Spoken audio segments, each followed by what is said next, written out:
बिस्मिल्लाहिर्रहमानिर्रहीम। अस्सलाम वालेकुम नाज़रीन, मैं हूं हमशरी आरिफ हमीद भट्टी। आज के वीलॉग में बताएंगे कि नाज़रीन, बैनुल अक़वामी और पाकिस्तान की सूरत हाल गंभीर से गंभीर होती जा रही है। बिलाहर बिल्ली थैले से बाहर आ गई। अमेरिकन प्रेसिडेंट डोनाल्ड ट्रंप ने ईरान की तजावीज़ जो अमन के लिए मुज़ाकरात के लिए थे, उसके जवाब में डोनाल्ड ट्रंप का कहना है कि ईरान के साथ सीज़ फायर लाइफ सपोर्ट पर है, यानी कि वेंटिलेटर पर है। उनकी गुफ्तगू जो वॉल स्ट्रीट जर्नल दी, खदशा है कि वो चाह रहे हैं कि वो किसी भी वक्त हमला कर सकते हैं, जिस पर ईरान के खारजा अमूर के मशीर इस्माइल बकाई और उनके अब्बास अरकचई ने कहा है कि अमेरिकन डिमांड अनकॉन्स्टिट्यूशन है, अनरीजनेबल हैं, नाजायज़ हैं। अगर उन्होंने कहा कि ईरान ने पर हमला किया गया तो तेहरान किसी भी हमले का जवाब देने के लिए पहले से ज़्यादा शिद्दत से ना सिर्फ इसराइल, अमेरिकन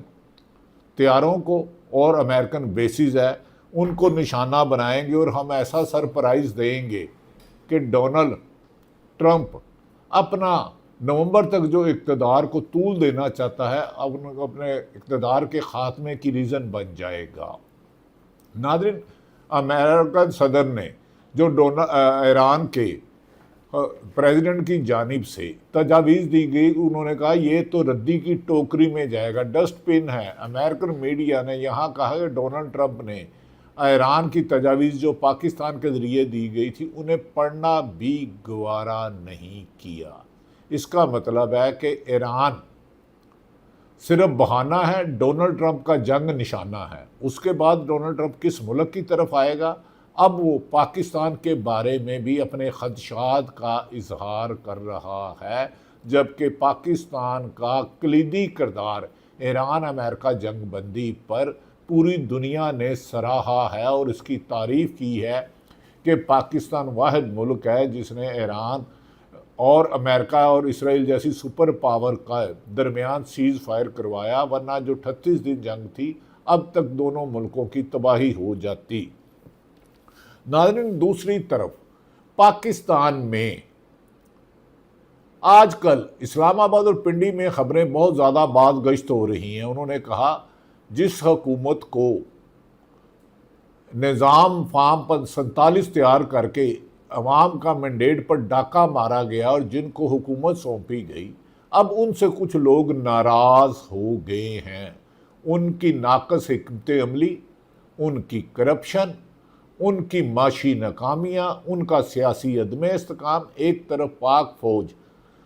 दुनिया में कलीदी किरदार अदा कर रही है और भारत अफ़गानिस्तान के ज़रिए पाकिस्तान में दहशत गर्दी की वारदातें करवा रहा है। दूसरी तरफ पाकिस्तान ने इस्लामी ममालिक को, सऊदी अरब और ईरान में जंग को रोका और अमेरिका को मजबूर किया कि वो इन हालात में जिसमें पेट्रोल और गैस की कीमत आसमानों पर जा रही है, उस जंग में रोकने के लिए ईरान और अमेरिका दोनों ने पाकिस्तान के किरदार को सराहा। बल्कि चीन, रशिया और दीगर ममालिक ने भी पाकिस्तान से बात करके इनकी कारकर्दगी को सराहा और अमन की तरफ पाकिस्तान के सफ़र की तारीफ़ की। लेकिन अब मौजूदा हुक्मरान खासे परेशान नज़र आ रहे हैं। कहा जा रहा है कि पीपल्स पार्टी घबराई है, शर्माई है। ऐसा लगता है कि पीपल्स पार्टी से कुछ लेने की तैयारी है। कुछ लेने से मुराद जिस पीपल्स पार्टी और नून लीग ने मिलकर इमरान खान को जेल में रखने के लिए, उससे इलेक्शन चोरी करने के लिए सादबाज की 17 से हारून रशीद जो सीनियर सहाफ़ी हैं उसके मुताबिक 17 से 20 सीटों को 180 सीटों पर लगे। फ़ाइज़ ईसा को साथ मिलाया, सिलेक्शन कमीशन, माफ़ी चाहता हूँ, इलेक्शन कमीशन को साथ मिलाया। अब उनसे 28वीं तरमीम की डिमांड की जा रही है, जिनका क्रेडिट हमेशा पीपल्स पार्टी ने लिया कि 18वीं तरमीम के बाद सूबों को बाख्तियार किया गया। और बाज़ लोग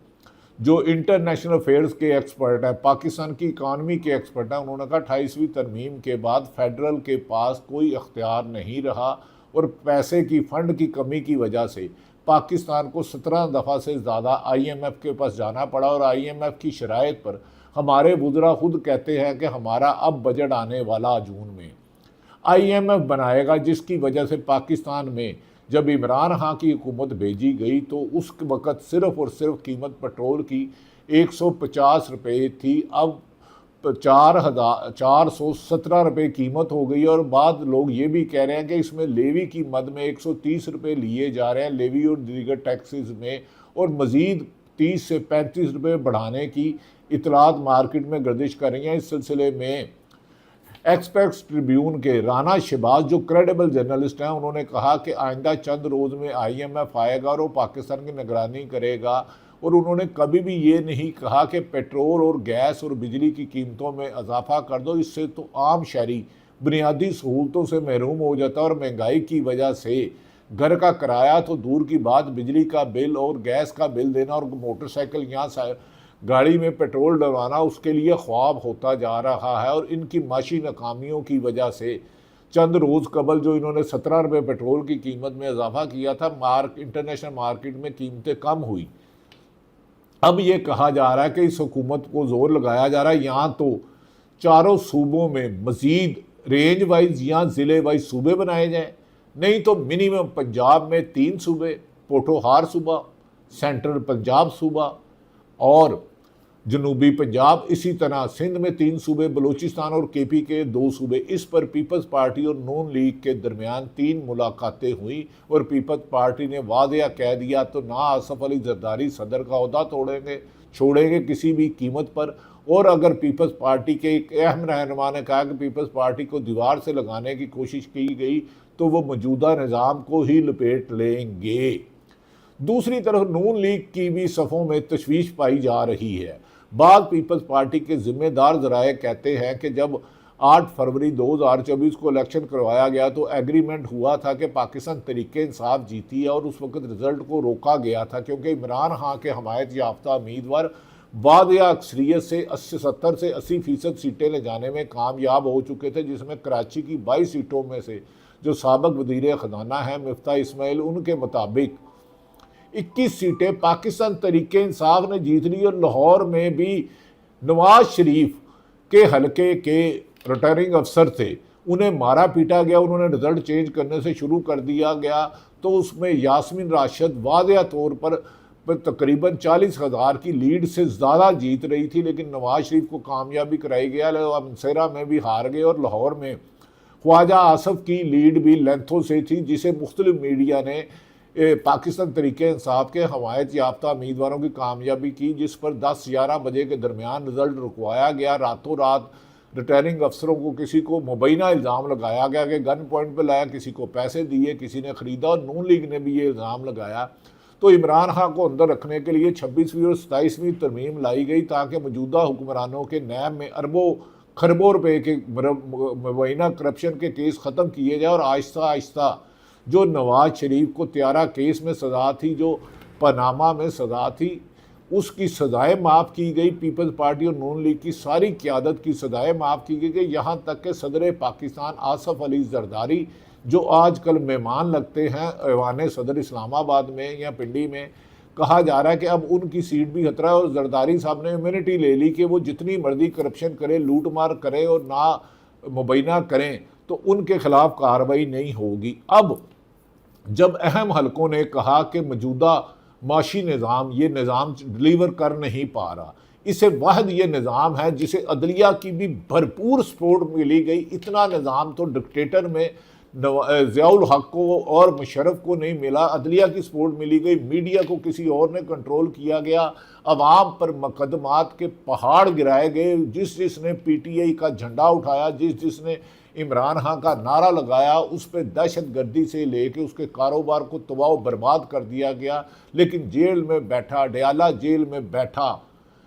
साबिक वज़ीर आज़म इमरान खान टूटना तो दरकनार, लचक भी दिखाने के हल में नहीं। जब उससे 3 दफ़ा ऑफ़र की गई कि आप डील कर कर बैरून मुल्क चले जाएँ, बनी गाला चले जाएँ या लाहौर ज़मान पार्क आ जाए, तो उन्होंने कहा मैंने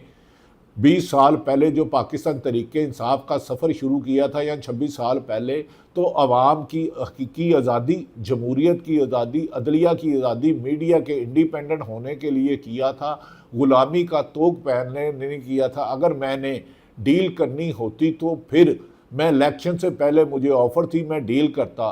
पाकिस्तान तरीके इंसाफ की लीडरशिप ने वाशगाफ लफ्ज़ों में कहा है कि इमरान खान ने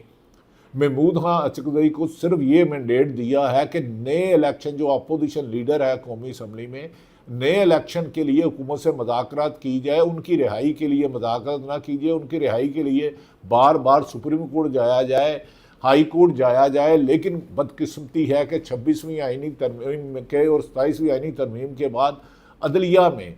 आइनी अदालत, सुप्रीम कोर्ट से ऊपर आइनी अदालत बना दी गई, जो आइन से ही दूर रहते हुए इमरान खान को इंसाफ नहीं दे पा रही। और इस आइनी अदालत ने इमरान खान PTI की जो महसूस निश्चित थी, वो हारे हुओं को, जिनको अवाम ने रिजेक्ट किया, जिन्हें पंजाब की अवाम ने रिजेक्ट किया, जिन्हें KP की अवाम ने रिजेक्ट किया, जिन्हें सिंध की अवाम ने रिजेक्ट किया, जिन्हें बलूचिस्तान की अवाम ने रिजेक्ट, वो पीपल्स पार्टी, नून लीग और MQM को सीटें बांट दी गई। नाज़रीन, आज इमरान खान से मुलाकात का दिन था, जिसमें पाकिस्तान तहरीक इंसाफ के साबिक चेयरमैन, जिनके इमरान खान को मुलाक़ैद तन्हाई में रखा गया, 10/12 के सेल में रखा गया है, उसकी आँख की बनाई चले गई, उसकी अहलिया की बनाई चले गई, उसकी पार्टी के 90% लीडरशिप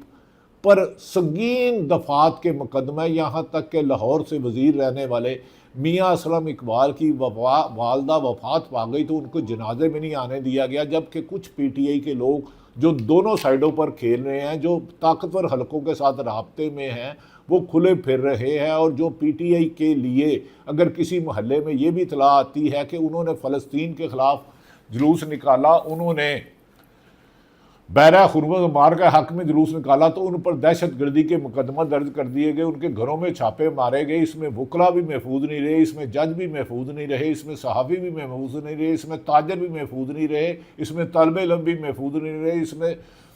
सिविल सोसाइटी भी महफूज नहीं रही, इसमें तंजीमी यूनियनें भी महफूज नहीं रही। और इस तरह जुल्म के बाजार गर्म किए गए कि यास्मीन राशिद, जो 74 साल कैंसर सर्वाइवल है, सनम जवेद जिसकी हालत गैर हो गई, उसकी ज़िंदगी को ख़तरा है, उसको भी हस्पताल मुंतकिल नहीं किया जा रहा, उनका प्रॉपर इलाज नहीं किया जा रहा। और इमरान खान की सेहत के बारे में ये है कि उनका जो क्लॉट आया है, इमरान खान के ज़ाती मालिजीन को चेकअप नहीं करने दिया गया, क्योंकि अगर खुदा ना खास्ता क्लॉट, अगर माहिरीन डॉक्टर कहते हैं कि आँख में आया है तो ये दिल में आता, तो उन्हें हार्ट की होनी थी। जिस पर आज अडयाला जेल के बाहर PTI की बड़ी क़यादत और बहनों को फिर मुलाकात नहीं करने दी गई। जिस मुल्क में अदालतों के हुक्म को पाँव की ठोकर पर मारा जाए और जेल सुप्रिटेंडेंट इस्लामाबाद के हाई कोर्ट और या सुप्रीम कोर्ट को कहे कि जी हमने बुशरा बीबी की बहनों को इसलिए नहीं मुलाकात करने दी गई कि वो आवत को सियासी मुलाकात है। जिस शख्स की बहन, जिसकी बेटी अपनी माँ को जेल में मिलने जाए और उसको एक आंख से नज़र ना आए, इमरान खान जिसकी बहनें उसको मिलने जाए और एक आंख से नज़र ना आए और 85% बनाई चले जाए, तो उस मुल्क में अंधेरा ही अंधेरा होता है। एक साबिक वज़ीर आज़म से ये सलूक हो रहा है तो पाकिस्तान के आम शहरी मोहम्मद नादम को अगर कोई मोटरसाइकिल पर गोली मार दे तो कह देंगे CTD ने मारा है। तो क्या ये इंसाफ के तकाज़े हैं? क्या मोहम्मद नादम के बच्चा क्या कहेगा, पापा आप कहाँ हो? क्या वो जवाब दे सकेगा? क्या इंसानी हकूक़ को सलब करना मुसलमान को ज़ेब देता है? नाज़रीन, जैसे जैसे वक्त करीब आ रहा है, 28वीं तरमीम की बाद गश्त इस्लामाबाद और पिंडी में सुनाई दे रही है, लेकिन पीपल्स पार्टी और नून लीग में मातम बिछा हुआ है कि अगर 28वीं तरमीम में सूबे बनाने को लाजम करार दे दिया गया, ताकतवर हलकों ने अगर इस्लाम ना दिया गया, NFC अवार्ड ले लिया गया और ताकत किसी और जगह चले गई, गो के मौजूदा हुक्मरान भी रिमोट कंट्रोल से चलने से ज़्यादा उनकी आइनी और कानूनी हैसियत नहीं है। नाज़रीन, तमाम आइनी माहिरीन, एतजाज़ एहसन से जब मेरी गुज़श्ता रोज़ बात हुई, सलमान अकरम राजा से हुई और मुख्तलिफ बार के अहदेदारों से बात हुई, उन्होंने कहा 26वीं आइनी तरमीम में उनके आदम नज़ीर ताड़र ग्रुप ने जो आइन में तरामीम कराई हैं, इससे अदलिया में इंसाफ की तवक्को ही अब ख़त्म हो गई है। अगर सरफराज डोगर 15वें नंबर पर जाकर साबिक वज़ीर आज़म का केस 1 साल तक नहीं सुनते, उन्हें ज़मानत का हक़ नहीं देते, उनकी अहलिया बुशरा बीबी को ज़मानत का हक़ नहीं दिया जाता, साबिक वज़ीर सेहत यास्मीन राशिद जिन्हें मिलिट्री कोर्ट से सज़ा सुनाई गई, उन्हें ज़मानत का हक़ नहीं दिया जाता, साबिक गवर्नर उमर सरफराज चीमा, मियाँ महमूद रशीद और एजाज चौधरी जो साबिक सेनेटर है, जिनकी जेल में कई दफ़ा हालत ख़राब हुई। एक तरफ तो साबिक वज़ीर आज़म नवाज शरीफ को प्लेटलेस नीचे ऊपर खुद किए, जालसाजी से किए मुबैना तौर पर, और उन्हें अस्पताल के सर्विस अस्पताल के वीवीआईपी कमरे में ले जाया गया जहां दर्जनों लोग 24 घंटे बैठते थे। और दूसरी तरफ साबिक वज़ीर आज़म को इमरान खान को जेल में मुलाकात ना देना, ज़ाती मुआलजीन तक रसाई ना देना, ये ना सिर्फ जमहूरियत की नफ़ी करता है बल्कि डिक्टेटर की आमरीत के बदतरीन दौर से भी गंदा दौर है। नाज़रीन, ये भी कहा जा रहा है कि अब अवाम ने पीपल्स पार्टी और नून लीग ने कहा कि हमने सूबे नहीं बनने देने, जिसका जितना जोर लगाता है लगा लें। देखते ये है कि फार्म 45 अब खुलते हैं कि नहीं खुलते। अगर ताकतवर हल्के सिर्फ रिटायरिंग अफसरों को और ये जो जहां अपील की जाती है हाई जज साहबान के पास के, उनका हल्का खुलाया जाए। फार्म 45 कुछ और कहता है, 47 कुछ और कहता है, वो हल्के खुले तो कई जो इस वक्त हुक्मरान वजीर MP MNA बने हुए हैं वो शिकस्त खुर्दा होंगे और PTA के उम्मीदवार फार्म 45 के मुताबिक कामयाब होकर असम्बलियों में जाएंगे। तो इस हुकूमत का लड़खड़ाना बादी नज़र में एक फितरती अमल है। नाज़रीन, दूसरी तरफ पीपल्स पार्टी ने अब खुलकर बाद लोगों पर तनकीद करनी शुरू कर दी है कि हमसे वादा किया गया था कि 2.5 साल वजारत उज़्मा देंगे। अब खबरें आ रही हैं कि उनसे सदारत भी ली जा रही है। आखिर सदारत इतनी अहम क्यों है? सदर के पास तो इख्तियारात ही नहीं। इस्लामी जमहूरिया पाकिस्तान में तो वज़ीर आज़म चीफ एग्जेक्टिव होते हैं, लेकिन अगर वज़ीर आज़म फार्म 47 के तहत कुछ हो और रिजल्ट फार्म 45 में कुछ हो और सूबे का वज़ीर आला फार्म 45 में इलेक्शन हार जाए जहां आप लोग वोट डालते हैं, उस साल में जिताया जाए, तो फिर वो डमी रिमोट कंट्रोल से ही चलते हैं और अपने केस ख़त्म कराते हैं, अरबों रुपए बनाते हैं। दूसरी तरफ नाज़रीन, ईरान के स्पीकर ने अमेरिका को इंतबाह किया है कि अगर उनके मुल्क पर हमला करने की कोशिश की गई, और दूसरी तरफ इसराइल ने लिबनान और गजा में दोबारा दर्जनों हमले शुरू कर दिए, जिससे बड़ी शहादतों का खतरा है। ईरान के स्पीकर बालिकाफ ने कहा है तेहरान किसी भी हमले का जवाब देने के लिए तैयार है और हम अमेरिका को ऐसा सरप्राइज देंगे कि डोनाल्ड ट्रंप नवंबर का इलेक्शन भी देख ना पाएंगे। और इसराइल जहां उनका आयरन डूम है और इंटरसेप्टर है वो नाकाम हो चुके हैं, और ईरान के पास अभी तक ऐसे मिसाइल हैं जिनकी रेंज में इसराइल हर वक्त है, और अगर किसी भी मुस्लिम ममालिक ने अड्डे दिए तो उनके साथ भी होगा। दूसरी तरफ कतर के प्राइम मिनिस्टर शेख मोहम्मद का कहना है कि ईरान के साथ मसले का हल डिप्लोमेसी से मुमकिन है। यही बरतानिया ने कहा, यही फ्रांस ने कहा, यही स्पेन ने कहा, यही हॉलैंड ने कहा। अब देखना है कि आने वाले चंद दिनों में अमेरिकन सदर डोनाल्ड ट्रंप अमेरिका चीन के दौरे पर जाते हैं, और चीन ने वाशगाफ लफ्ज़ों में और रशिया ने वादा कर दिया कि ईरान पर हमले की अमेरिका को किसी सूरत नहीं इजाज़त दी जाएगी। अमेरिका को इंटरनेशनल कवानीन की पाबंदी करना होगी। ये नहीं हो सकता कि जिस मुल्क में आयल के ज़खायर और रिजर्व हों, मादनियात और अमेरिका उस पर हमला करके उनके तेल पर कब्जा कर ले। बहरा हुर्मुज़ पर ईरान का मुकम्मल कंट्रोल है, लेकिन नाकाबंदी के लिए अमेरिका ने जदीद तरीन अपने लड़ाका हथियारे F-16, F-35, C-30 और बचाया है, लेकिन वो ईरान की हदूद में जाने से डरते हैं कि बहरा हुर्मुज़ में ईरान ने जो सुरंगी बरूदें बिछाई हैं और छोटी कश्तियाँ ईरान के बड़े जहाज़ों को निशाना लिए हुए है। इससे जंग का ख़तरा टपा नहीं, लेकिन ये जंग ना टली तो फिर बाद लोग कहते हैं कि डोनाल्ड ट्रंप सट्टे का काम करते हैं, स्टॉक एक्सचेंज और पेट्रोल की कीमतों में इजाफे के लिए दिन रात बयान बदलते हैं और पैसा बना रहे हैं। ये इल्ज़ामात Wall Street Journal, CNN, BBC,